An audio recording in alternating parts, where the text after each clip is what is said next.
All right, so now they're going to start to get a little crazy and a little ugly. I don't like this. I'm going to move him to the top. So I'm going to get third root of x squared y to the third z to the seventh. Then I got a y to the fourth. And then at the end, he's not underneath the radical. And then x squared. All right, now I'm going to get rid of that root. Now, we did this at some point, but it's probably been a few days. Each of these things is going to get its own little fraction.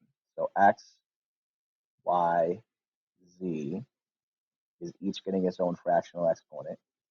The third root, so each gets a bottom of 3. And then the number with them goes on top. So this is a 2, this is a 3, this is a 7. I've still got this y to the fourth that hung out there, and an x squared on the bottom. All right. Now I see like terms right here.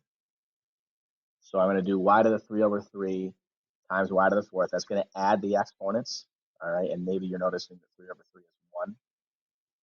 If not, you type into your calculator 3 over 3 plus 4, and it's going to give you 5. You have y to the fifth, z to the 7 thirds over x squared. Now, something goofy is going to happen, and I really probably wouldn't do it this way, but this is the way that I want you to stick to doing it. So I'm going to divide this, and when I divide, it goes into the top. All right, the term ends up in the top. So I'm going to do 2/3 minus 2. All right, if I do that in my calculator, all right, 2/3 minus 2, I'm going to get negative 4/3.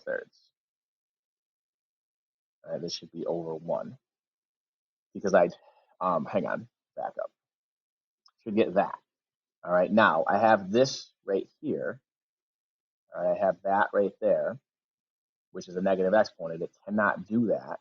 So I have to move that back to the other part, which is going to give me y to the fifth, z to the 7 thirds over x to the negative 4 thirds. X to the 4 thirds, because when I move it, it makes the exponent become positive. All right, so it's just in the wrong spot.